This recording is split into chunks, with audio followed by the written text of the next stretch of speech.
Salut à tous et bienvenue pour un nouvel épisode des Superphysique Podcast. Je suis Rudy et je suis en compagnie de Fabrice. Nous sommes les fondateurs du site superphysique.org consacré à la musculation sans dopage que nous avons cofondé en septembre 2009 et sur lequel vous pouvez retrouver des milliers d'articles, des centaines de vidéos et de podcasts afin de vous éviter de faire les mêmes erreurs que nous, de perdre du temps. De manière plus personnelle, nous avons chacun nos propres sites également. Pour Fabrice, c'est sur musculation-alter.fr sur lequel vous pourrez retrouver des articles sur l'entraînement à domicile ainsi que son livre du même nom. Pour moi-même, c'est sur rudykoya.com sur lequel je propose du coaching à distance depuis 2006, mais également des formations en fonction de votre morpho-anatomie, des livres comme le guide de la prise de masse naturelle et le guide de la sèche naturelle que j'envoie personnellement, ou encore la formation Superphysique pour les plus passionnés d'entre nous. Enfin, vous pouvez retrouver sur le site Superphysique notre marque de compléments alimentaires destinée à améliorer la santé et notre application SP Training qui est disponible sur tous les stores afin de vous permettre de savoir quoi faire à chaque séance. Enfin, vous êtes les bienvenus au Superphysique Gym et à la Villa Superphysique, mais pour ce faire, il faudra me contacter avec le lien disponible dans la description. Allez, c'est parti. Salut Fabrice, alors quelles sont les news du jour? Salut Rudy et bonjour à tous. Eh ben les news du jour déjà c'est que ça fait 4 semaines que j'ai eu mon opération du dos. Ah bah t'es comme neuf. Non, pas comme neuf, mais ça signifie Rudy que je vais pouvoir entamer la réathlétisation de mon dos, comme on dit dans le jargon. Ah parce que c'est vrai que tu étais un athlète. J'avais oublié ce truc-là. Maintenant tout le monde est un athlète. Donc là c'est la réathlétisation. Non, ça c'est moi qui emploie le terme là. En plus, c'est pas le terme qui a été employé. Et donc, en moralité, je vais pouvoir faire du gainage oblique, jambes fléchies, mon petit Rudy, et du gainage frontal, jambes fléchies, et du tu vas beurre être de solide avec dog. ça. Tu vas être solide avec ça. Tu démarres par quoi 15 secondes, j'imagine, pas plus. Je sais pas encore. Tu vois ce que c'est l'exercice du beurre de dog? Oui, bien sûr. Je vois pas. Voilà, bon, pour ceux qui connaissent pas, pour vous allez voir tout de suite, c'est on se met à quatre pattes et on lève d'abord une jambe. Ça, c'est le niveau 1, tu vois, de la réathlétisation du dos. Déjà, tu fais plusieurs jours en levant une jambe alternativement. Et après, attention, roulement de tambour, tu lèves une jambe et un bras. Donc voilà, des exercices mais si tu lèves du même côté, est-ce que tu t'arrives à garder l'équilibre? C'est pas du même côté, évidemment. Des trucs que j'aurais même pas osé faire en échauffement. Ah oui, puis il y a le pont aussi pour les fesses, tu vois, pour remuscler un petit peu le un peu comme du hip fessiers. thrust, comme du hip thrust. Voilà, du hip thrust au sol, sans charge. Je t'ai toujours dit de faire du hip thrust. Tu m'as jamais écouté. Je t'ai dit que tu sous-estimais cet exercice. Maintenant, tu vois, t'es obligé d'en faire et en plus avide comme un rigolo, quoi. Si t'en avais fait, t'aurais jamais eu de hernie, c'est sûr. C'est ça. Donc voilà, je vais avoir 2 semaines de petites conneries comme ça et après 6 semaines. Donc dans 2 semaines après aujourd'hui, on pourra peut-être passer à, qui sait, faire des pompes. Vois-tu, mon cher Rudy? Oh là là, à mon avis, progression. tu vas regonfler à vue d'œil et tu vas avoir un dos vraiment en béton parce qu'il paraît, je sais pas si tu lis bien les réseaux sociaux, mais qu'on revient encore plus fort d'une blessure. Si tu fais une bonne réathlétisation, tu as beaucoup moins de chances de te blesser après la blessure parce que tu t'es renforcé dans les amplitudes entre guillemets là où tu t'es blessé et donc t'es plus fort qu'avant. Qu'est-ce que tu en penses? Ben voyons. Est-ce que tu vas refaire du squat après pour tester cette théorie? Non, je vais pas tester cette théorie. Par contre, je vais peut-être retester le super slow. ça, ce serait bien possible que je reteste le super slow. Le super slow attends, vite fait, le super slow pour ceux qui connaissent pas, il y a un article sur le site Superphysique. En fait, c'est une méthode qui a été développée pour les vieux entre guillemets et les personnes blessées, donc les personnes âgées.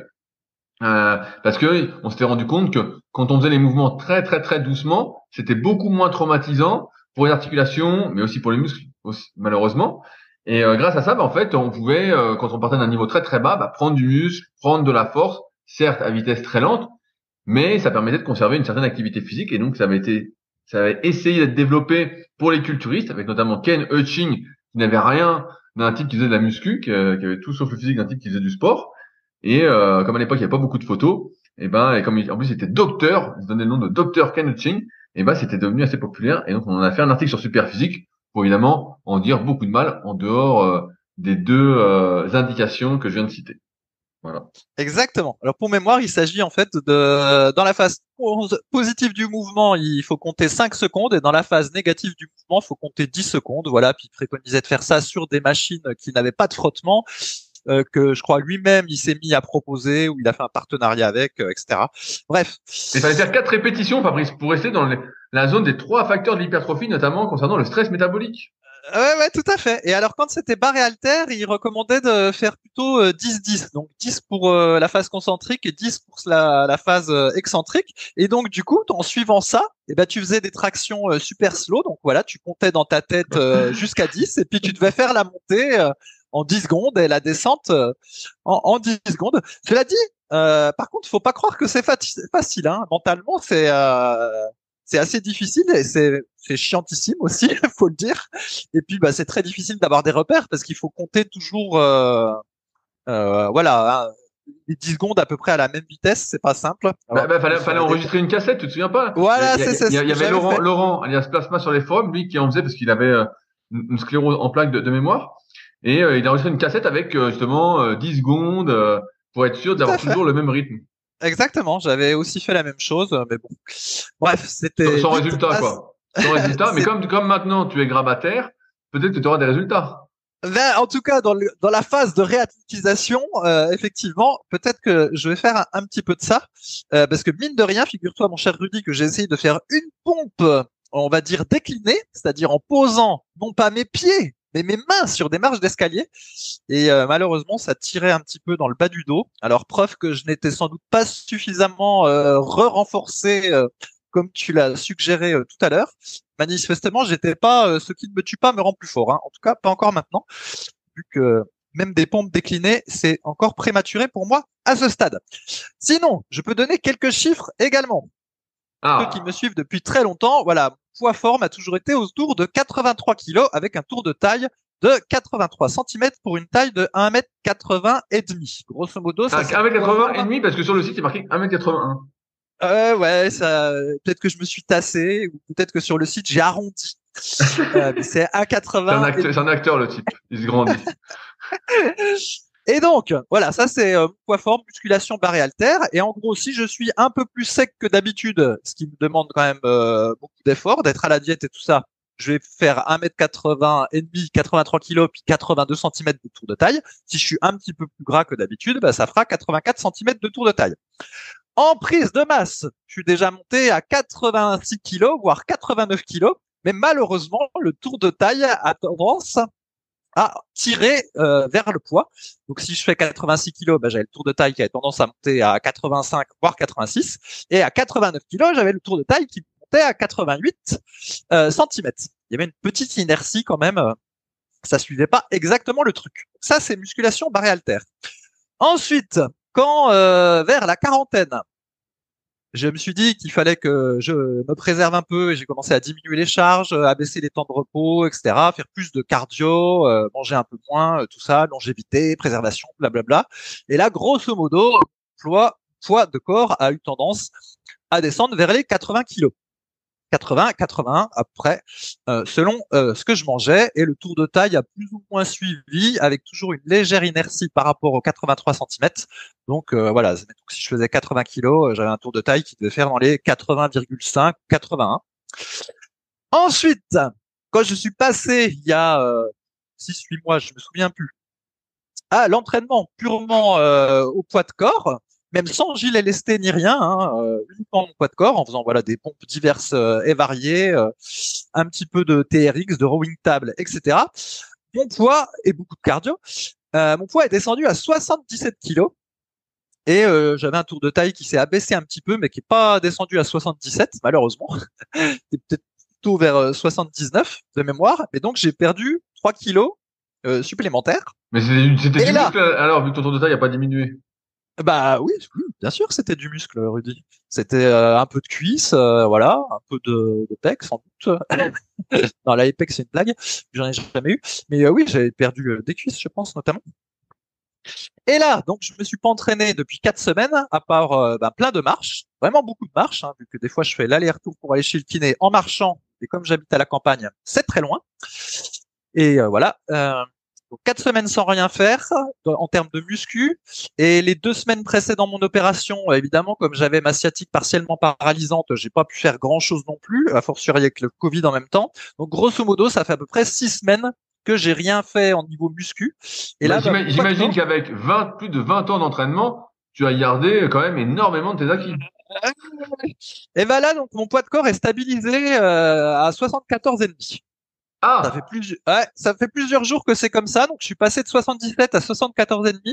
J'ai pas mesuré mon tour de taille, mais bon, grosso modo, je pense que j'ai perdu quasiment que du muscle, mais j'ai pas refait de gras. J'ai pas refait de gras. Il y a au moins ça. Je me suis dit à 43 ans, parce qu'il y a toujours plusieurs stratégies quand on arrête de s'entraîner. Enfin, peut-être pas aussi longtemps, mais voilà, on en a déjà parlé. On peut essayer de manger un petit peu plus pendant la période, enfin, ou manger comme on mangeait quand on faisait de la muscu pendant la période où on s'arrête, ce qui fait qu'on est en surcalorie, vraiment en hypercalorie. On prend un petit peu de gras et du coup, quand on revient, on a un petit peu moins perdu qu'on aurait perdu si on s'était juste contenté de manger à sa faim. Mais comme moi, j'ai 43 ans, je me suis dit, c'est pas le moment de prendre du gras parce qu'après tu vas galérer pour le reperdre. Donc j'ai juste mangé à ma faim et voilà, j'ai encore perdu du poids et je suis à 74,5 après 6 semaines d'arrêt. Alors est-ce que c'est mon poids maintenant, je dirais complètement stabilisé? Et si je reprenais jamais la muscu forever, ça resterait à 74,5. Voilà. Ou alors est-ce que ça, à mon avis, tu descendras encore. Je pense que ça finirait par descendre. Mais là, il y a une espèce de stabilisation. Voilà. Et c'est pour donner une idée des chiffres, comme ça se passe. Et donc, est-ce que là, ta femme te dit c'est bizarre, t'as perdu du muscle, comment ça se fait Est-ce qu'elle dit encore des conneries? Je préfère pas commenter sur ce qu'elle dit pour pas me fâcher. Ah. Mais voilà, donc 74,5. Et donc effectivement, il y en a qu'on pourrait se dire voilà, tout ça pour ça, mais en fait, il se passe exactement ce qu'on avait déjà dit des tas de fois. En muscu, faut jamais s'arrêter et donc jamais se blesser parce que quand on se blesse, on s'arrête et puis quand on s'arrête, on perd et puis ça va très vite. Donc en fait, ce n'est que l'illustration, ce qui m'arrive, de ce qu'on a répété X fois en podcast pendant 5 ans et même sur le site. Donc ce n'est pas une surprise pour moi. Et donc, je vis ce qu'on a dit. Eh ben, t'en as de la chance, franchement, ça donne envie. Ouais, ça donne vachement envie. Et c'est pour ça que quand vous faites de la musculation, vous avez intérêt à y prendre plaisir. Parce que si vraiment vous faites ça sous la contrainte, entre guillemets, plus la vitesse à laquelle ça part, si jamais vous pouvez pas vous entraîner pour une raison X ou Y, si en plus le temps que vous avez consacré à la muscu, c'était pas du temps plaisir, vraiment là c'est dommage quoi. Là c'est très dommage. Mais bon, moi comme la muscu m'a toujours amusé, au moins je me suis fait plaisir entre guillemets. Au moins toi tu t'es amusé, même si tu serais amusé peut-être différemment dans la muscu de manière différente. Voilà, et peut-être que si j'avais pas fait mes 1m80 et 83 kilos, je n'aurais pas tapé dans l'œil de ma chère femme il y a une dizaine d'années aussi. Hautement superficiel, qu'on va dire. Eh oui, c'est ça, parce que là je fais 74,5, mais maintenant je suis marié, donc c'est moins grave qu'avant. Alors, mon cher Rudy, aujourd'hui, nous allons parler du panier représentatif des courses des Français. Alors, je suis tombé là-dessus.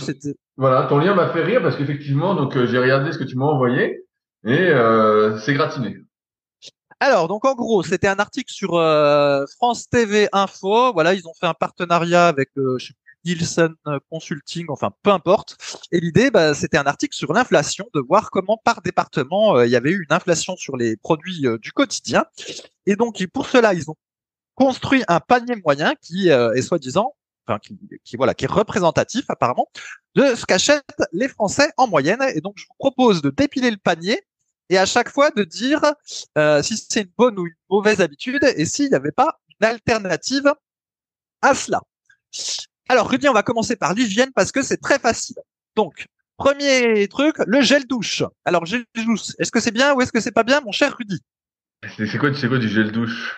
Un gel douche, voilà, c'est simple. Bon, qu'est-ce que c'est du gel douche? Parce que moi, j'achète du gel douche bio au supermarché, mais au magasin bio. Mais bon, dedans, c'est de l'huile, quoi. Ouais. Bon. Alors, en fait, gel douche alternative, prenez du savon de Marseille. Vous allez sur le site Marius Fabre, vous commandez 5 kilos et le savon de Marseille, en général, est bien meilleur que le gel douche.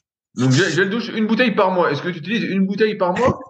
Bah non, parce que moi, je prends du savon de Marseille. Et là, non, mais pareil, parce que j'ai vu le truc, une bouteille. Mais je sais pas pour une personne, c'est peut-être pour plusieurs personnes, parce qu'une bouteille, faut y aller quand même. Oui, on s'en fout de ce qu'il Parce que le deuxième en hygiène, c'est le papier toilette, 12 rouleaux. Alors je me suis dit, tout le monde n'a pas la chiasse comme toi quand même. Donc 12 rouleaux, ça fait beaucoup, non? Papier toilette. Bon, papier toilette, j'ai pas d'alternative. On passe au truc suivant. Dentifrice. Un tube. Alors, Un tube par mois. Mais attends, il se lave les dents 8 fois par jour ou quoi? donc, dentifrice alternative, c'est quelqu'un qui me l'avait dit en message privé et j'en ai parlé en podcast, ça marche bien, c'est toujours d'actualité. Il y a le savon de Marseille, on peut vraiment se laver les dents au savon de Marseille et éventuellement on peut alterner avec du savon, avec du dentifrice en poudre. Mais il faut faire gaffe, c'est un petit peu abrasif quand même. Ou alors avec du dentifrice solide. Voilà, c'est une alternative au dentifrice en tube. Et il y a beaucoup moins de merde dans le dentifrice solide que dans le dentifrice en tube. Ou si vous regardez la liste des ingrédients, c'est une horreur. Toi, Rudy, je crois que tu es passé au dentifrice solide. Si ma mémoire est bonne. Je sais plus, j'ai du dentifrice bio, du magasin bio, je regarde un peu les compositions. Okay. Je regarde, il y a le moins d'ingrédients, et puis voilà, quoi. Et puis a priori, j'ai une bonne haleine, donc pour l'instant, c'est bon. Ok, tu sais, Rudy, quand même, que quand il y a écrit bio, ça veut pas toujours dire que c'est top, hein. J'ai les ingrédients. Le mec, il croit que je vais acheter des cookies bio en disant que c'est bien. Il prend vraiment pour un rigolo, lui. Ok, quatrième truc, shampoing. Donc shampoing, je ne vais pas commenter. Ça, c'est connerie. Et franchement, si vous êtes un gars, vous lavez les cheveux avec votre savon, c'est pareil. Là, je n'ai pas essayé le savon de Marseille pour se laver les cheveux. Cela dit, ma femme utilise du shampoing solide. C'est pareil, de la même façon qu'il y a du dentifrice solide, il y a du shampoing solide. Il y a bien moins de merde dedans. Ensuite, la lessive. Là encore, ceux qui ont répondu savon de Marseille ont raison. Donc, il faut prendre un petit peu de savon de Marseille. C'est le titre du podcast. Tout est résolu par le savon de Marseille. Et c'est vrai. Un petit peu de savon de Marseille. Vous mettez de l'eau bien chaude dedans. Vous mettez ça dans une petite bouteille. Vous laissez le savon de Marseille se diluer et en gros, ça vous fait votre lessive. Et il faut rajouter de l'adoucissant. Et l'adoucissant, vous prenez du vinaigre avec quelques gouttes d'huile essentielle de lavande, par exemple. Et hop, vous n'avez plus besoin de lessive. Donc encore un achat en moins, Rudy. Je fais économiser de l'argent français. Bah oui, en fait, il y a des actions dans le savon de Marseille. On a bien compris que tu devais faire partie de ta marque, la Fabre ou je sais pas quoi. Tu avais des actions, c'est pas possible. Ok, et enfin, le liquide vaisselle. Oh non, alors, si vous avez répondu savon de Marseille en alternative, vous avez encore gagné. Effectivement, il n'y a pas besoin de liquide vaisselle. Au savon de Marseille, ça marche aussi. Ah, mec, on va appeler Fabrice de Marseille, quoi.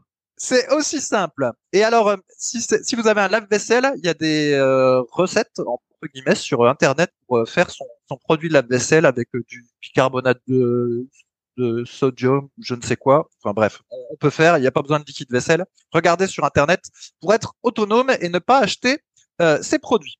Ça, c'était pour l'hygiène. Alors, curieusement, il n'y avait pas de crème à raser, mais de toute façon, on sait que s'il y en avait eu, par quoi on aurait remplacé, mon cher Rudy? Par rien du tout. Tu mets pas de crème, de toute façon. Tu te laves, t'as la peau chaude, là, et hop. Oui, c'est vrai qu'au final, c'est beaucoup une histoire d'eau chaude. Et puis voilà. Oui. Allez, passons aux boissons, mon cher Rudy.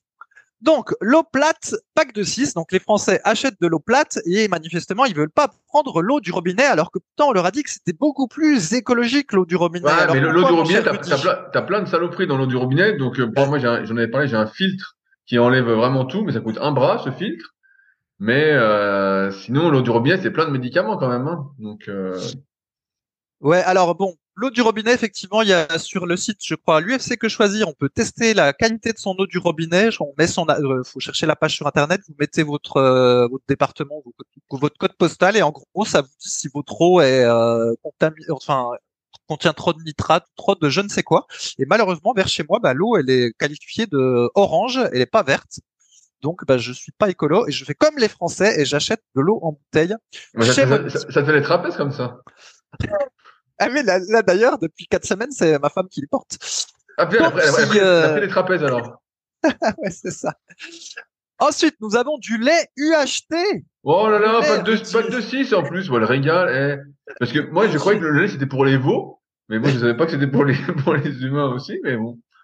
Alors le lait, il y a plein de controverses là-dessus. Alors on va éliminer tout ce qui est nourrisson, bébé, jeune garçon et jeune fille. On va pas se prononcer là-dessus. On va se prononcer juste pour les adolescents et adultes. Et nous, on est plutôt de ceux qui pensent que le lait c'est pas top. Voilà. Non, mais évidemment, par rapport à ce qu'on a lu. Voilà. C'est sûr que pour la santé, c'est pas top. Hein. C'est sûr que là, les laitages, mieux vaut ne pas en consommer abondamment. Un petit peu si ça vous fait plaisir au niveau du goût, mais voilà. Sinon, d'un point de vue santé, encore une fois, c'est plein de traces d'hormones qui sont pas des hormones pour les hommes en plus. Donc bon, Mieux vaut éviter toutes ces saloperies. Hein. Surtout, en plus, s'il est pas bio, alors là, c'est le jackpot. Hein. Moi, mon alternative, c'est la boisson végétale au soja. On n'a pas le droit de dire lait de soja. Mais bon, comme le soja est fait aussi polémique, je passe directement au truc suivant, qui sera très facile, celui-là. C'est le Coca-Cola, la bouteille d'1 litre. Alors, Rudy, bon, pas bon? Si c'est du zéro, du light? Ah bah, la bonne réponse, c'est savon de Marseille. C'est vrai que chaque fois que si les gens buvaient du Coca-Cola, si à chaque fois on leur mettait du savon de Marseille dans la bouche, ils arrêteraient peut-être d'en prendre. C'est dans un album de Lucky Luke où chaque fois que Avril dit des gros mots, il y a la maman des Dalton qui lui met du savon dans la bouche pour le punir d'avoir dit des gros mots. On devrait faire pareil avec le Coca-Cola. Donc, Coca-Cola, très mauvais à la santé. Donc, si c'est du Coca-Cola recette originelle, bah, ça vous rend obèse. Et si c'est du Coca-Cola light ou zéro, de toute façon, il y a tout plein de saleté dedans, quand bien même. Donc, dans tous les cas, donnez-le à votre pire ennemi. Et c'est tout ce qu'il faut en faire de ce machin-là. Il m'a volé mon expression du pire ennemi. Ensuite, il y a de la bière blonde. Bon. Un pack de 6. Non, la bière, voilà. C'est comme le Coca-Cola. Non, là, je suis pas d'accord. Non. Parce que tu bois de la bière. Non, c'est pas du tout pareil. T'es un ancien buveur de bière. je sais que quand tu vas en randonnée, tu bois de la bière. Je m'en souviens très bien. C'est pour ça que tu veux pas le dire. Non, mais la bière, c'est pourri. Faut le dire, c'est pourri. Il n'y a pas de débat non plus. Faut pas en acheter. C'est pourri. Moi, je pense que c'est moins pourri que le Coca-Cola. Non, mais bon, c'est pourri quand même. C'est pourri. Faut pas en acheter. On est d'accord. Il boit de la bière, le gars. Il est en dépression. Il boit de la bière tous les jours pour ça. Ok, passons au suivant. Le jus d'orange, Rudy, avec pulpe ou sans pulpe? Le jus d'orange, pourri ou pas pourri? Moi, j'aime bien quand il y a beaucoup de sucre rajouté. J'aime bien marqué avec sucre rajouté. Comme ça, je suis bien heureux. C'est du bon jus d'orange, quoi. Mais non, je crois que si c'est du jus d'orange, légalement, il n'y a pas le droit d'avoir du sucre ajouté. Mais quand bien même, le jus d'orange, c'est une vraie saloperie, faut bien le dire. En fait, tous les jus de fruits, on l'a déjà dit en podcast, c'est de la vraie merde. On nous a vendu ça sur le plan marketing, comme si c'était l'équivalent de manger des fruits, des pommes, des oranges, qu'il y avait plein de vitamines dedans, que c'était un véritable geste de santé au quotidien de prendre ça au petit déjeuner. En fait, c'est de la vraie daube. Il y a quasiment plus rien dans les jus d'orange en termes nutritifs. Il reste essentiellement que le sucre et éventuellement un tout petit peu de fibres s'il y a de la pulpe, je suppose. Puis s'il n'y a pas de pulpe, ben, vous n'avez même pas les fibres. Donc c'est de la vraie merde en fait. C'est assez proche du Coca-Cola en réalité, le jus d'orange. Non, c'est vrai, hein. En gros, dans les boissons, à part de l'eau, n'achetez rien. Pour l'hygiène, si vous avez du savon de Marseille, c'est bon. Ça fait que 2 ingrédients pour l'instant dans la liste de Fabrice, de l'eau plate et du savon de Marseille. Le papier de toilette, je n'ai pas proposé d'alternative parce que je suis penché sur le sujet. Ensuite, allez, on va passer à l'épicerie parce qu'il faut qu'on dépote un peu, Rudy, sinon on va passer le podcast là-dessus. Bon, les gens achètent aussi des spaghettis. Alors ça, sur les spaghettis, j'ai pas grand-chose à dire, sinon de privilégier les spaghettis semi-complètes pour avoir un peu plus de nutriments. Voilà, pas grand-chose à dire là-dessus. Pour le riz, mon cher Rudy, je te suggère le riz, pareil, semi-complet de Camargue. Je crois que tu allais me dire le riz au savon de Marseille. Alors j'ai eu peur, putain, il va encore me saloper mon riz. Voilà, évitez le riz blanc, puis prenez un autre riz, entre guillemets. Mais oui, ça, il n'y a pas grand-chose à dire. Le riz, voilà. Voilà, riz semi-complet de Camargue, ça c'est très bien. Et en plus, c'est fait en France. Alors le riz, je rappelle, quand vous cuisinez le riz, il faut le rincer. Comme ça, vous êtes sûr que s'il y avait des merdes résiduelles dessus, particulièrement si votre riz vient d'Inde et tout ça, il faut le rincer avant de le cuire. Ça cuit mieux, puis ça enlève éventuellement des résidus d'arsenic ou je ne sais quoi. J'ai oublié qu'est-ce qu'il pouvait. Oui, c'était l'arsenic, exactement. Ouais, il y a de la merde dessus, hein, donc faut laver. Ensuite, l'huile d'olive. Bon. L'huile d'olive, première pression à froid, et on fait attention, nous, c'est que ça vienne de France. Parce que des fois, t'as de l'huile d'olive qui est un mélange d'huile du tiers-monde, et tu te dis, oh putain, qu'est-ce que c'est que cette huile bio qui est pas vraiment bio, qui est de l'huile de vidange. Ouais, bon, c'est pas tout à fait ça. En fait, d'huile d'olive de France, tu me diras où t'en trouves. Moi, j'en trouve pas. Moi, je trouve Espagne ou Italie. Mais bon. Si, il y a France, mais c'est plus cher, c'est plus cher. T'es économe, qu'est-ce que je te dise? Mais c'est vrai que souvent, ça peut être de l'huile d'olive de Tunisie. Et les tests, je sais plus, du UFC que choisir avaient montré que même l'huile d'olive de Tunisie bio était pas top, hein, dans son appellation bio. Donc, voilà. Mais l'huile d'olive, sinon, c'est bien. On en veut de l'huile d'olive. Après, café moulu, bon, rien à dire, je passe. sur le café. Bon, Ensuite, après, nous avons les chips. C'est pour toi des chips. 250 grammes de chips. Alors, toi, on sait que tu bouffes des chips en randonnée, encore une fois. Donc, tu bois de la bière et tu bouffes des chips en randonnée. On a compris pourquoi t'allais en randonnée. Bah, alors, les chips, franchement, c'est un truc que j'ai pas bouffé depuis au moins, je sais pas, depuis au moins 15 ans ou 20 ans. Alors, ça, c'est de la merde, hein. Ça, c'est, non, mais ça, c'est de la, ça, faut le dire. Je comprends pas que les gens aiment ça, quoi. C'est dégueulasse.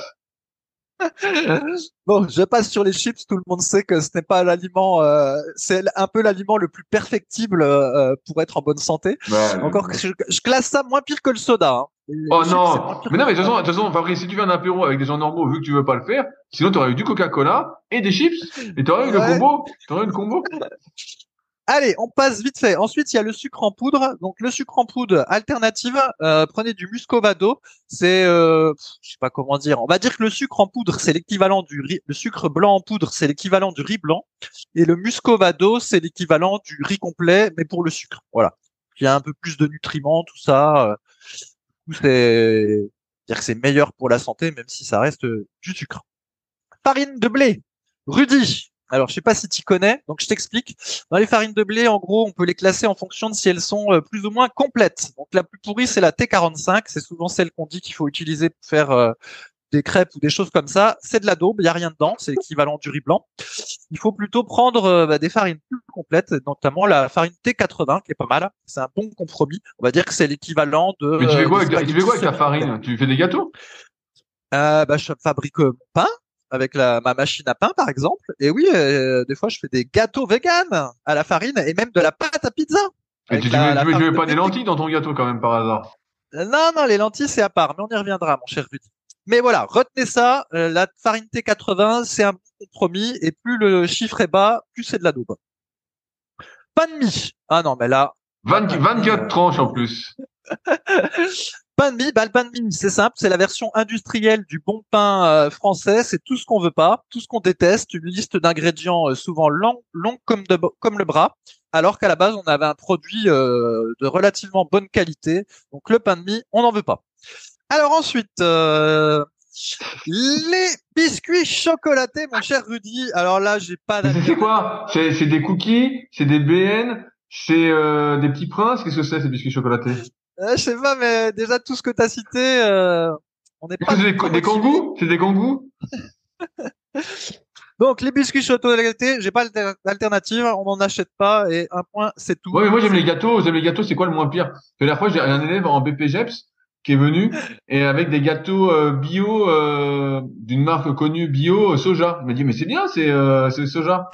Donc évidemment, je lui ai pris ces gâteaux, en tant que quelqu'un qui voulait son bien, et je les ai achetés direct. Comme ça, c'est réglé.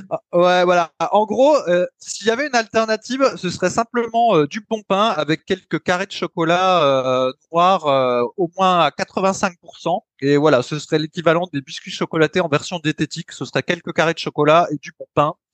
Ça, éventuellement. Après, nous avons la pâte à tartiner, mon cher Rudy. La pâte à tartiner? Mais c'est pas vrai. Mais qu'est-ce que c'est? 500 grammes en plus. Putain, mais il y en a qui vont pas crever. Donc c'est une Nutella et autres avatars. Alors est-ce que c'est pour aller sur le pain de mie? Oui, c'est bien possible. Et tremper dans le lait, c'est ça? Et tremper dans le lait, mais attention, accompagné de jus d'orange, Rudy, pour le côté diététique. Ben voilà, de toute façon, il faut un laitage, des matières grasses et du sucre. Oui, c'est vrai. C'est équilibré. Ouais. Mais d'ailleurs, pour le moment, j'ai pas cité confiture. Il faut croire que la pâte à tartiner a pris le dessus sur la confiture. Ben oui, j'en vois pas de confiture. Ouais, c'est ça. Alors, donc la pâte à tartiner, l'alternative, c'est de prendre du savon de Marseille. Du savon de Marseille, c'est bien sur le pain. Comme ça, vous n'arrivez pas à le manger. La purée de cacahuètes. Voilà, ça encore, c'est pas trop cher. Évidemment, c'est beaucoup plus cher que le Nutella, vu que dans le Nutella, vous avez essentiellement de l'huile de palme et du sucre, hein, donc ils peuvent le vendre pas cher quand les ingrédients sont extrêmement pas chers. Peuvent le vendre pas cher, mais sinon vous prenez de la purée de cacahuètes ou de la purée d'amande, voilà, ça peut se tartiner et c'est bon pour la santé, encore que c'est quand même assez calorique, donc faut y aller mollo, faut bien étaler la pâte, hein. Oui, mais moi j'aime bien que ce soit bien épais, que ça colle aux dents, parce que s'il y a rien, j'ai l'impression de pas manger. Voilà, et après, je pense qu'il y a, à mon avis, plein de recettes très faciles sur Internet qui sont basées sur quelques carrés de chocolat qu'on fait fondre au micro-ondes dans un bol et qu'on mélange avec éventuellement de la purée de cacahuètes ou d'autres choses, et ça doit faire l'équivalent après de la pâte à tartiner avec un petit peu plus chocolaté. Ensuite, nous avons des céréales. Alors, les céréales, cher Rudy, il faut se méfier parce que ça nous a été présenté comme diététique pendant très longtemps. Ça dépend quelles céréales. Parce que si c'est des miel pops ou des ou je sais pas des golden grams, ça c'est pas terrible. Voilà, en gros tout le rayon de céréales petit déjeuner dans le supermarché, en général, c'est que de la merde, à part les flocons d'avoine tout simples qu'on peut plutôt que vous pouvez plutôt acheter sur le site de Superphysique. Non, mais sinon, la vraie alternative, Fabrice, aux céréales, c'est le super muesli de Superphysique. Avec ça, voilà. vous aurez la patate. Voilà, c'est ça. Nous, on a essayé de recréer justement des céréales pour petit déjeuner qui sont diététiques et ça a donné lieu à notre super muesli qui est disponible sur la boutique Superphysique Nutrition. Et le gros avantage qu'il y a pour les pratiquants de musculation, c'est qu'on a mis des flocons de soja dedans et donc du coup, il est protéiné. Alors que souvent les trucs, les petits déjeuners céréales au supermarché, essentiellement c'est des pétales, voilà, des pétales et du sucre, voilà, du sucre, toujours du sucre. Et pas de protéines, évidemment. Et parfois, ils ajoutent des vitamines artificielles en plus pour pouvoir dire riche en vitamines sur le paquet. Donc, marketing à donf. Et comme si ça suffisait pas, après les biscuits chocolatés, la pâte à tartiner, encore, c'est au chocolat, encore les céréales sont du chocolat, on achète du chocolat au lait, une bonne tablette. Ouais, c'est ça. Et voilà. Donc, dans les chocolats, c'est très simple. C'est exactement comme avec les farines. Donc la farine, plus l'indice derrière le T est important, donc plus c'est écrit farine complète. Farine complète, je crois que c'est T 150, il me semble. Je suis pas sûr à 100%, mais ça doit être ça l'idée. Voilà. Pour les farines, il faut que le chiffre soit très important. Et pour le chocolat, mon cher Rudy, c'est pareil. Plus le chiffre qui donne la teneur en cacao est important, mieux c'est. Et le chocolat au lait, c'est le pire, parce que ça correspond, je crois, là où il y a le moins de cacao possible, et où il y a le plus de sucre possible. Donc c'est la pire version. Un peu moins pire, vous avez le chocolat noir à 70%. Oh non, mais c'est du sucre. Non, c'est du sucre. On les admet sur Superphysique, on les admet pas. Non, 70%. Non, 70%. 70%. Si vous avez un t-shirt Superphysique, vous l'enlevez tout de suite. Vous l'enlevez tout de 85, suite, vous l'envoyez. 85%, je pense que là, on peut quand même. Voilà. Ah, allez, à partir de 85%, vous faites partie des nôtres. Sinon, voilà. On vous accepte en phase transitoire, mais on s'attend quand même à ce que, assez rapidement, vous alliez sur du 90, 98 et 100%. 200% est infâme. Avant, je faisais une blague, j'ai une anecdote. J'ai fait du 98% quand j'ai fait du chocolat. Et donc comme ça, du 90%, vous prenez un carré, vous en prenez pas deux. Hein. Et donc il y a des gens, ils disaient du chocolat, génial. Et j'en disais tiens, du chocolat. Donc ils voyaient pas l'emballage. Ils en donnaient un carré. Et à chaque fois, ils faisaient une de ces tronches. Ils disaient non mais ça va pas. Mais je dis c'est ça le chocolat. C'est et donc ils étaient dégoûtés. Donc comme ça, j'étais sûr qu'ils n'avaient pas bouffé le chocolat. Et moi, par la même occasion, j'avais pas en bouffé des masses. Ouais, mais après c'est toujours pareil. Il y a une phase de transition. Il y a très longtemps, quand je buvais du café, je prenais du café sucré. Et le café non. Sucré... Ouais, si. Oh là là. Mais t'as eu tous les défauts du monde. Ah clair. Et donc petit à petit, voilà, j'ai diminué la quantité de sucre, ou je sais plus trop quelle a été la transition, mais je pense que c'était petit à petit. Et après, donc je suis passé au café tout simple. Et maintenant, le café sucré, j'ai l'impression que c'est pas du café. Et comme de fait, hein, c'est une espèce de café corrompu. Hein, c'est comme si vous mettiez du Coca-Cola dans un whisky pour caricaturer. Et donc le chocolat au lait, c'est pareil. Hein, c'est un café corrompu. Merde. Vous corrompez le chocolat, mais du coup vous pouvez faire la transition. Commencez avec du chocolat noir à 55%, puis petit à petit vous montez, et après vous allez arriver au 100% et vous tolérerez pas en dessous de 85 parce que vous aurez l'impression de manger du sucre et pas du tout du chocolat. Et pour cause, vous mangez du sucre en fait quand le pourcentage est bas. Et alors Rudy, nous arrivons à la fin du rayon épicerie de ce panier moyen, et effectivement, comme tu l'as constaté, les lentilles ne sont pas présentes. Bah non, forcément, c'est dégueulasse. Ben non, c'est très bon les lentilles, c'est très bon pour la santé. Je rappelle les qualités des lentilles. C'est pas cher, c'est pas cher et c'est pas cher. Oui, d'ailleurs, c'est pas si cher par rapport à tous les nutriments que ça. Voilà, les qualités, ça se résume à ça. c'est riche en fibres et beaucoup de gens manquent de fibres justement parce qu'ils ont une alimentation qui est trop industrielle. C'est riche en protéines et c'est des glucides de bonne qualité avec un indice glycémique, pour ceux qui adhèrent à la thèse de l'indice glycémique, en plus vachement bas. Donc en réalité, là, le spaghetti et le riz semi-complet, les lentilles, je classe ça un cran au-dessus. Je pense que c'est mieux les lentilles. Même si mais c'est pas bon, parce que bon, on le verra peut-être si on fait tout de suite le rayon frais. Sur le riz ou les spaghettis, tu peux mettre du fromage râpé. Et les Français sont très consommateurs de fromage râpé. Je vois un paquet de 200 grammes au rayon frais. Je vois, c'est par semaine ou par mois, ça, tout ça? Ça va être par semaine, je sais pas. Attends, mais tu t'avances trop vite. Donc, bref, ils auraient dû rajouter les lentilles. C'est une honte. Non, parce que les lentilles, tu peux pas mettre de fromage râpé dessus. Donc, ça va pas. Manger des lentilles. Allez, je passe au surgelé, Rudy, pour pas qu'on fasse tout le podcast là-dessus. Donc, mais si, on va faire là-dessus. On a bien compris que vu cette liste-là, y a rien qui allait. Dans le rayon surgelé, on trouve le steak haché. Voilà, les gens achètent du steak haché. Et là, Rudy, toi, je me souviens que par un temps, quand tu étais adolescent puis que tu vivais chez ta maman, t'en mangeais des tonnes et des tonnes de steak haché. Bien sûr, mais j'ai acheté des steaks hachés déjà surgelés bio. Et en plus, j'avais une technique secrète pour éviter de faire la vaisselle. Donc, en tant que bon écologiste qui s'ignorait, et ben, je les mettais au micro-ondes. Je les ai pas décongelés, je les mettais 4 minutes au micro-ondes et ils ressortaient déjà cuits. C'était de la semelle, mais ça passait tout seul. Oui, je me souviens de ta technique. Exactement, c'était 4 minutes 40 de mémoire et j'ai fait goûter ces steaks hachés au micro-ondes à beaucoup de personnes qui n'ont évidemment pas adhéré à cette technique de cuisson. Oui. Donc, l'alternative au steak haché, eh ben, vous prenez la vraie viande. Du tofu. Non, de la vraie viande. Ouais, c'est bon, ton tofu Bjorg, là, ton sale tofu de la semaine dernière, c'est bon, hein. Tu nous as vacciné, hein. Du tofu non Bjorg. Ensuite, il y a le poisson pané. Génial, du croustibat ou du findus. C'est exactement ce que je veux, les poissons panés. Mais ça, quand j'ai vu ça dans la liste, mais j'y ai pas cru au début. Je me suis dit, mais les gens mangent vraiment du poisson pané. Ce qui n'est pas du poisson, hein. Qui est de la chapelure avec pas de poisson. En gros, voilà, un mélange de poisson qu'on sait pas ce que c'est. Mais ils mangent, et donc 12 bâtonnets. Alors, c'est incroyable, hein. Ouais. Je savais même pas que les gens mangeaient encore, du poisson pané, mais. Donc, l'alternative, c'est du vrai poisson ou des crustacés ou, rien du tout. Ou du tofu, Le podcast va s'appeler Café corrompu, savon de Marseille et tofu à tous les repas.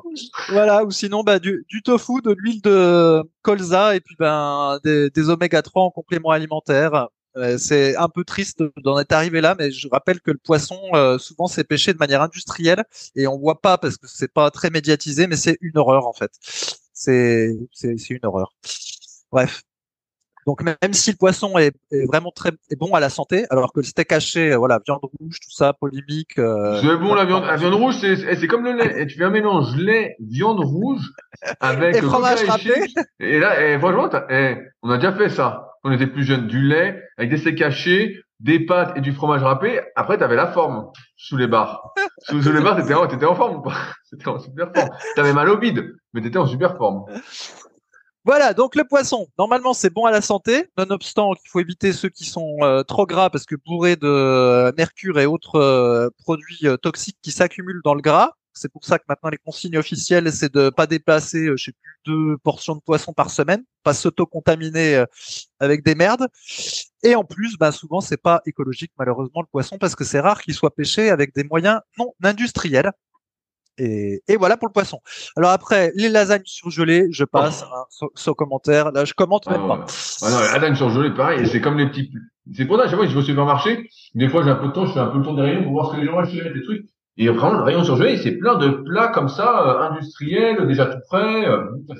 Ça marche. Bon, ça peut ok. Quoi. Allez, Rudy, j'avance, je passe aux conserves. Bon, là, ça va vite. Il y avait sauce tomate, thon, haricots verts, petits pois. Bon, il n'y a pas grand chose à dire, hein. Voilà, là, c'est assez honnête. Là, c'est assez honnête. On peut dire, bon, c'est pas mal. Voilà, là, c'est honnête. Juste, il faut se méfier sur la sauce tomate. Comme d'habitude, souvenez-vous que les industriels de l'agroalimentaire ont le chic pour tout pourrir, hein. C'est un peu comme notre gouvernement. Vous leur donnez de l'or en barre et vous transformez ça en plomb. Et ils font pareil avec la sauce tomate. Et donc, faut regarder les ingrédients parce que souvent ils ajoutent du sucre, des arômes, tu vois, dans la sauce tomate. Parce que moi, j'aimerais la sauce tomate sans tomate, en fait, parce que j'aime pas trop la tomate. Donc, si ça pouvait avoir le goût de tout sauf de la sauce tomate, ça m'irait bien. Est-ce que c'est possible qu'il y ait que des épices et du sucre? Oui, cela dit, à mon avis, dans certaines marques, il doit pas y avoir beaucoup de tomates de qualité parce que faut se souvenir d'un truc. Quand on voit pas l'ingrédient, hein, c'est pas les meilleurs ingrédients Oui, qu'on vous parce met que dans la moi, boîte, hein. j'aimerais des tomates en hiver. Est-ce que c'est possible, Fabrice? Ouais, ouais. Non, bah après, la sauce tomate peut avoir été faite en été et ensuite mis dans des. Enfin, si elle était dans des bocaux en verre, elle aurait pu être mise à conserver puis vendue n'importe quand dans l'année. Donc ça veut pas forcément dire grand-chose, Rudy. Le fait que t'aies de la sauce tomate en hiver, ça peut être des tomates d'été. Bref, anyway, regardez bien tous les ingrédients chaque fois que vous achetez de la tomate. En général, la plupart des sauces tomates du rayon, c'est de la daube avec de la merde rajoutée dedans. Mais Fabrice, comment ça se fait? Depuis tout à l'heure, on dit que c'est de la dope, c'est de la dope. Comment ça se fait qu'au supermarché, on fait ses courses, c'est que de la dope finalement? Personne ne veut notre bien. Je comprends pas. Moi, j'ai l'impression que on veut notre bien. On nous vend ce qu'on a envie, ce qui nous pour notre santé, notre forme, tout ça. Et en fait, non. Je comprends pas tout ça. Eh bien non, j'ai peur que non, mon cher Rudy. J'ai peur que tous ces gens-là privilégient la marge et après ils mettent du sucre et autres exhausteurs de goût dans les produits et ensuite, hop, tu es intoxiqué et tu y reviens et t'es foutu. Comme on en parlait la semaine dernière. Exactement. Allez, je passe sur les produits frais puisqu'on arrive à la fin. Bon, il y a des œufs. Alors bah voilà, si vous mangez des œufs, prenez au moins des œufs bio. Pas grand-chose à dire là-dessus. Il y a des yaourts nature. Bon bah voilà, bon, yaourt nature, j'ai. Non, mais ça se discute. De dire en nature, ça se discute. Après, si vous n'aimez pas ce qui est issu des vaches, bah il y a brebis ou chèvre. Après, les yaourts, ça a d'autres avantages comparé au lait. C'est qu'il y a des ferments lactiques, donc ça peut aider à la digestion. Ça fait pas de mal.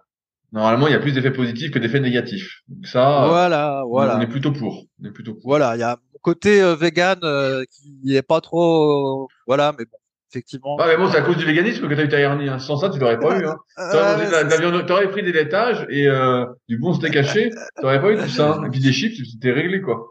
Ça doit être ça. Alors ensuite, nous avons le fromage râpé. Bon bah le fromage râpé, en fait, ce qui se passe, c'est que c'est les croûtes. C'est les croûtes qui sont râpées. On vous l'a pas dit, mais c'est les croûtes. C'est des croûtes râpées. Je sais pas ce qui est râpé, mais quand on voit la facilité avec laquelle on peut râper un fromage chez soi avec une petite râpe, bon, on se demande pourquoi les gens font pas eux-mêmes, mais bon. Mais alors le problème du fromage, c'est bon le fromage râpé. Franchement, c'est sûr qu'ils mettent les croûtes quand on le voit pas, ils vont mettre le truc le plus pourri, donc ils vont te râper les croûtes. C'est possible. Allez, ça va s'appeler croûte râpée. Dans le titre du podcast, je laisse, c'est café corrompu, savon de Marseille et croûte râpée. Voilà. On a le temps. Ok. Alors, le problème du fromage, c'est qu'on nous a vendu ça comme quelque chose de diététique. Alors, effectivement, les bergers qui devaient passer, je sais pas moi, 4 semaines en transhumance, ils étaient bien contents d'avoir leur fromage, leur saucisson sec et autres aliments hyper caloriques pour tenir en transhumance et puis pas avoir à porter grand-chose dans leur sac à dos. Mais pour nous, hommes modernes qui sommes beaucoup sédentaires, le problème du fromage, tout simplement, c'est que c'est juste hyper calorique. C'est vachement gras. Plus le fromage est dur, et a priori les fromages qui sont râpés, c'est les fromages durs, plus en fait ils sont gras et donc plus ils sont caloriques. Et bah c'est le problème, c'est que en réalité ceux qui aiment ça, bah, vous avez intérêt à en manger très peu. Et par contre, plus le fromage est humide, ce qui est le cas par exemple du fromage blanc ou de la cancoyote, moins il est calorique et d'une certaine façon, bah, plus mais c'est pas bon. Ça n'a pas de diététique. goût. Ça n'a pas de goût tes trucs. Attends, rien ne vaut du parmesan quand même. Un bon parmesan, ça c'est bon. Ou du pecorino, alors là, tu peux bouffer le paquet d'un coup. Avec ça, t'as la forme, hein. Voilà, donc ceux qui veulent plutôt du fromage blanc, il y en a même qui diront que c'est pas vraiment du fromage.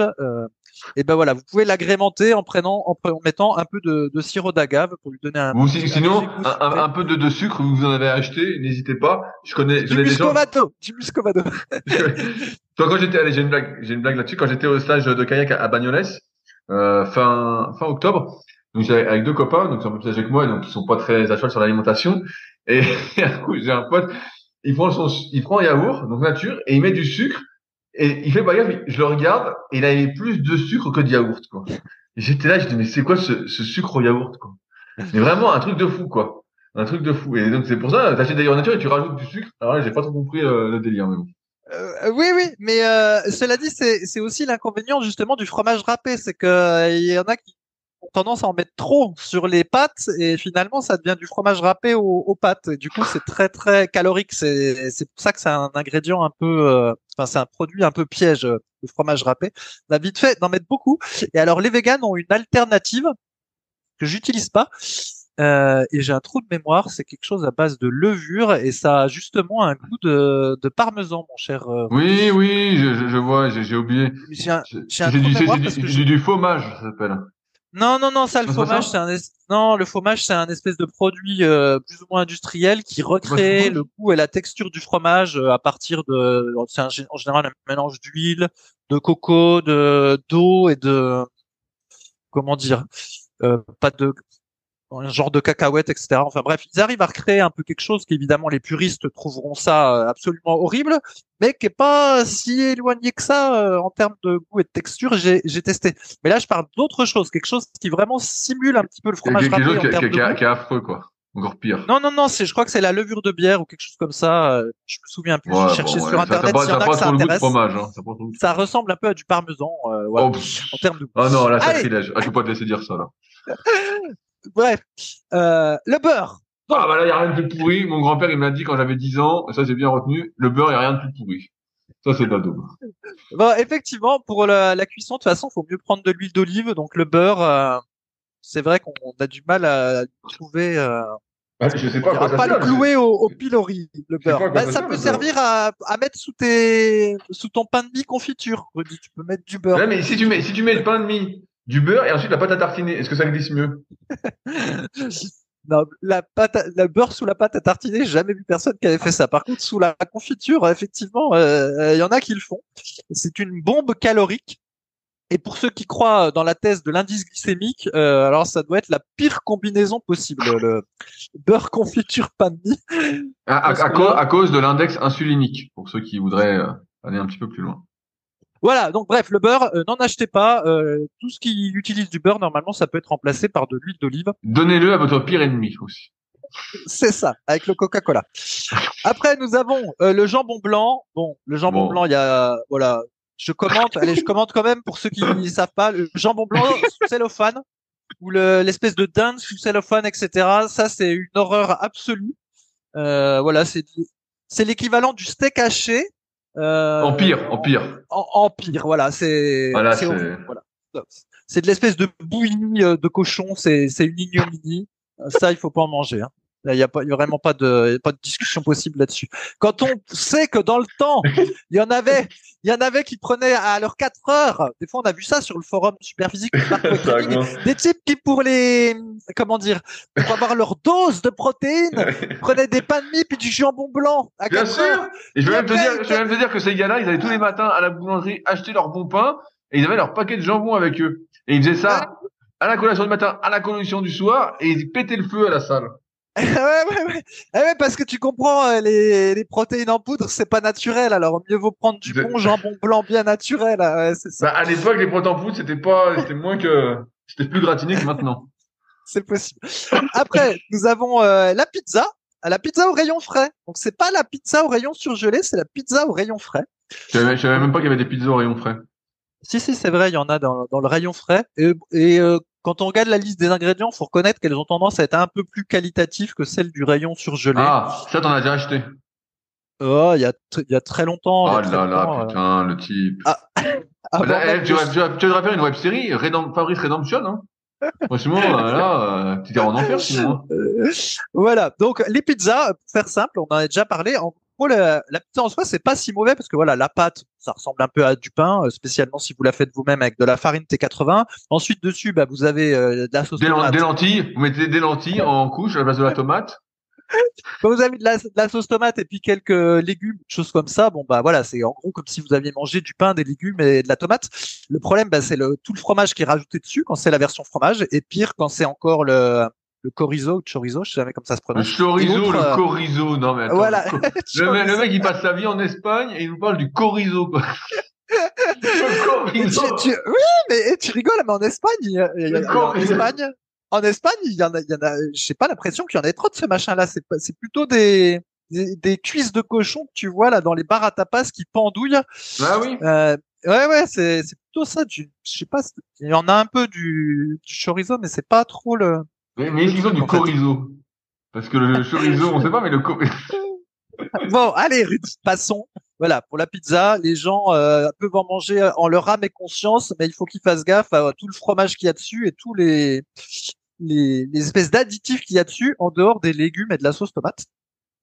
Et enfin, nous avons la salade en sachet. Et alors là, je dois dire, Rudy, je confesse, je comprends les gens parce qu'il y a rien de plus chiant. Il y a rien de plus chiant que de laver les salades.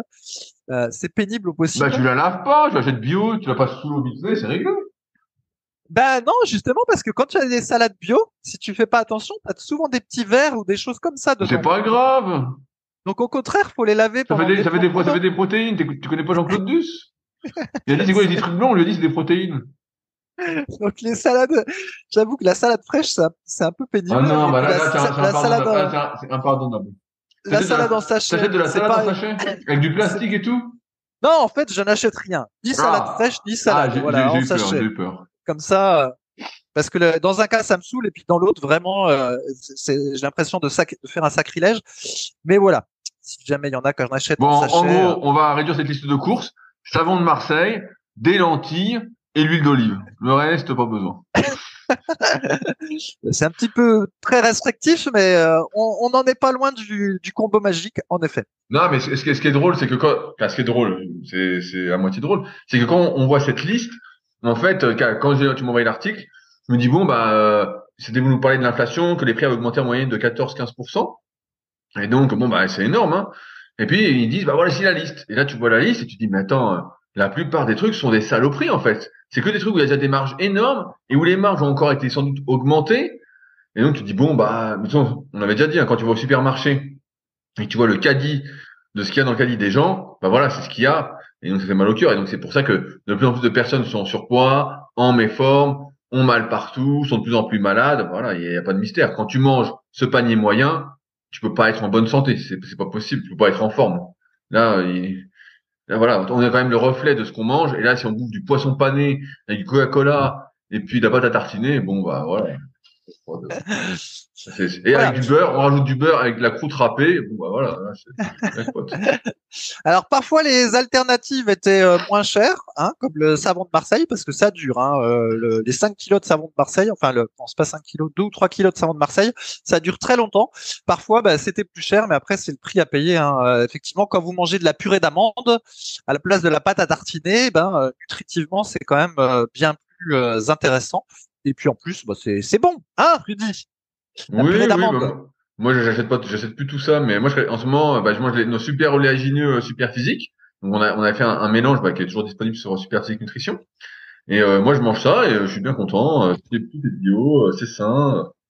Voilà, ça me fait plaisir. C'est depuis que, en fait, alors j'ai une histoire, c'est depuis que Eau Vive, alors, petite histoire, je vais à Eau Vive et je vois des noix de cajou et marqué local. Oh, je dis putain, mais génial, 15,90 € le kilo. Oh, je dis non, mais c'est donné. J'en achète. Chaque semaine, je suis content, je bouffe 1 kilo par semaine, et je dis putain, c'est exactement ce qu'il me fallait avec tout ce que je fais comme sport. Et j'en parle à la salle, au Super Physique Gym, donc ma salle à proximité d'Annecy. Alors aux adhérents, je dis voilà, une noix de cajou locale. Et il y en a qui me disent mais attends, local, c'est bizarre, que ce soit produit suisse, une noix de cajou, c'est bizarre. Et donc on a une fille qu'on appelle Chloé, son surnom c'est Chloé. Elle y va et elle me dit putain, on t'a bien niqué parce qu'en fait c'est pas local, c'est l'entreprise qui les distribue qui est locale. En fait, elles viennent du Vietnam. Oh, alors là, j'ai dit, alors là, c'est terminé. Elle a lu tous les petits trucs en petit, tu vois, moi, j'ai pas lu, j'ai juste vu le macaron local. Je dis, c'est ce qu'il me faut. C'est exactement ce que je voulais, à eau vive, quoi. Et en fait, c'est des noix de cajou du Vietnam. J'ai dit, allez, je rachète nos super oléagineux super physiques qui viennent au moins d'Europe. Comme ça, c'est réglé. On m'a pris pour un con. On me prendra pas plusieurs fois. Oui, c'est souvent avec les oléagineux, ça vient. Local. Ma farine, il y avait le macaron local. Et en tout petit, origine Vietnam. Non, c'est inadmissible. Au moins les amandes viennent d'Espagne. Souvent. Donc, oh là là, inadmissible. Au final, Rudy, parce que on dit local, effectivement, si tu parles de l'Espagne, il y a quand même un petit trajet. Si tu prends de l'huile d'Espagne et des amandes d'Espagne, etc. Mais à l'échelle de nos pays, si tu veux, entre la France et l'Espagne, il n'y a pas beaucoup de trajets par rapport à celui qui achète, par exemple, uniquement États-Unis et qui habite à New York et puis qui achète des produits qui viennent de Los Angeles, tu vois. Oh là là. Donc, bref. Encore faut-il s'entendre dire que ce panier moyen vous a fait moyennement rire, mais on voulait vous en parler parce que c'est vrai que c'était gratiné, quoi. C'était gratiné, c'est le peu de Alors, mon cher Rudy, est-ce qu'on peut faire une question d'entraînement du coup, ou c'est déjà la fin du podcast? Ben non, et malheureusement, c'est déjà la fin. Donc on espère, comme d'habitude, que vous avez passé un bon moment en compagnie. Petite annonce, la semaine prochaine, Fabrice ne sera pas là, donc ce sera un spécial muscu. Ça y est, on va pouvoir faire, et j'aurai un peu plus de temps puisque je n'ai pas cours de BPGEPS pour les futurs coachs sportifs pendant 3 semaines, et donc j'aurai un peu plus de temps et je vais essayer donc d'être un peu plus actif sur les pods-ups. Il y a plein de questions muscu auxquelles je voulais répondre qui ont été mis sur les forums Superphysique, et donc il y aura peut-être 2 épisodes par semaine pendant les 2-3 prochaines semaines. Je vais voir comment je m'organise, mais c'est ce que j'aimerais bien faire. Donc voilà. Donc soyez prêts, va y avoir du débit. Et donc j'espère que ça vous intéressera, comme vous avez été nombreux finalement à vous manifester. Donc voilà, ce sera avec plaisir. Et puis peut-être que je mettrai la vidéo. Je suis en train de revoir tout mon setup, donc sait-on jamais. Il y aura peut-être des surprises. Voilà. Et Rudy, tu sais quoi? En bas de l'article, il y avait les prix moyens des différents produits. On n'avait pas vu ça. Ah, Eh ouais. Allez, la barquette de lasagne, ça coûte 5,58 €, c'est daube, dis, tu te rends compte? Presque 1,5 kg de lentilles. Je viens de voir 4, marque leader du marché, pâte à tartiner, 4 €, ça coûte. Je regarde les prix. Ma croûte râpée, ça va, 200 grammes, c'est 1,63 € de croûte râpée. Allez, on finit là-dessus, regarde, bidon de lessive de 2 litres, c'est quand même 7,55 €. Donc, mais c'est cher. avec... Non, la lessive, c'est cher, ça je le sais, hein. Avec mon savon de Marseille et mon vinaigre, je vous fais faire des économies, les gars. Et en plus, bon pour la planète. Donc, voilà. Et oh là là, les steaks hachés, Rudy, 5,44 €. 5,44 €, beaucoup plus cher que les lentilles. Non, en plus, c'est la marque distributeur, donc c'est sans doute des steaks hachés à 20% de matière grasse, qui sont pas 100% pur bœuf, qui sont du gras gélifié. Oui. Ah ouais. Allez, on en a assez vu. On en a assez vu, en tout cas, voilà. Un bon moment. Et puis, on se retrouve qu'entre nous la semaine prochaine sans le Fabrice, qu'on retrouvera la semaine d'après normalement, puisque il sera de nouveau disponible pour nous raconter ses petites histoires. Et le tube de dentifrice, je vais m'évanouir. Allez. Je vous dis au revoir avant l'évanouissement en voyant le prix du tube de dentifrice. C'est où que tu vois ça? C'est où le tube de dentifrice? C'est en bas. 3,10 €. Non, mais là, faut vous laver les dents avec du savon de Marseille, c'est pas possible. Là, faut pas se laver les dents tout court, hein. Là, à ce prix-là, tu laves pas les dents. Tu te laves les dents une fois par mois comme Jacouille, hein, et puis ça ira très bien. D'ailleurs, il n'y avait pas coton-tige, hein. Les gens doivent pas se laver souvent les oreilles, hein. Allez, salut! Salut! Si vous êtes encore là, c'est que vous avez sans doute passé un bon moment. Si vous avez des questions sur les sujets que nous avons abordés aujourd'hui, ou que vous souhaitez partager votre expérience, ne vous privez pas. C'est avec plaisir dans la partie commentaires sur SoundCloud ou sur YouTube. Si vous avez des questions qui n'ont par contre rien à voir avec les sujets abordés, cela se passe directement sur les forums Superphysique, qui sont les derniers forums de musculation du web et qui est également les premiers. Cela se passe sur www.superphysique.org. Enfin, merci d'avance à ceux qui laisseront des commentaires sur les applications de podcast, que ce soit Spotify ou Apple, avec bien évidemment la note de 5 étoiles sur 5. Sur ce, bon entraînement à tous et à la semaine prochaine.